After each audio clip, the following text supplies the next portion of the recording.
teach you chapter 5 of history. Your previous chapters have been taught by Astha ma'am, but this chapter 5 I'll be teaching you. You all can open your book on page number 37. Now let us start the chapter. The Mughals established an all-Indian empire and managed to keep it well knit for over 2 centuries. Further, the administrative system that created outlasted their lord. The first 6 Mughal emperors are known as Great Mughals.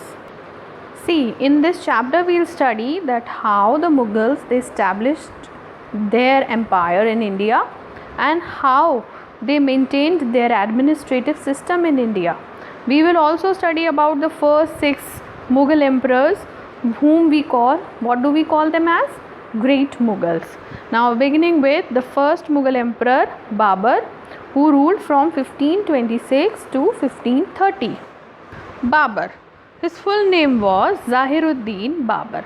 You know where was he born? He was born in a small place called Fargana in Central Asia. Okay?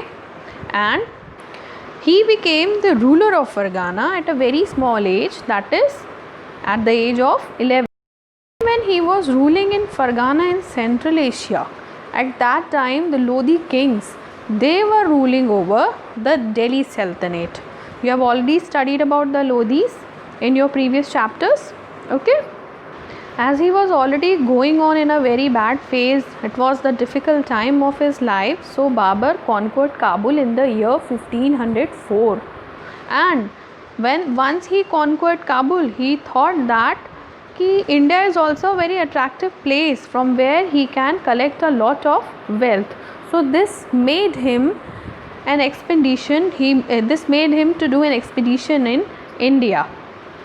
He has already heard about India, that there is a lot of wealth in India, and thought that this was a very good opportunity, that if he go to India he can expand his kingdom.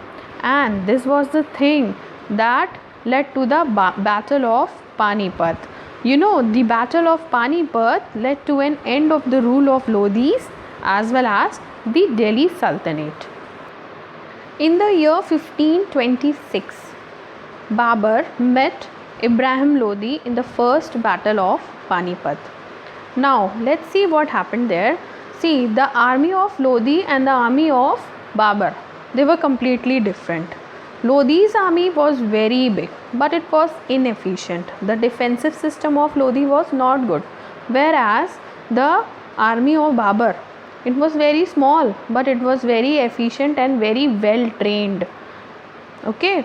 Babur had a battle-hardened cavalry and efficient artillery, means that army was well trained. He defeated Lodi and he conquered Delhi and Agra.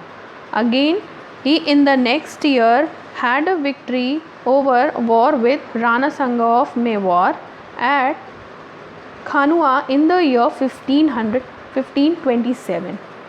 Again, 2 years later, he defeated Afghan chiefs. The Afghan chiefs who were under the leadership of Nusrat Shah. Nusrat Shah, you know, at that time was the ruler of Bengal. These 3 battles secured Babur's position in northern India. Means these 3 battles, they helped Babur to acquire many territories in India, from Indus to Bihar and from Himalayas to Gwalior.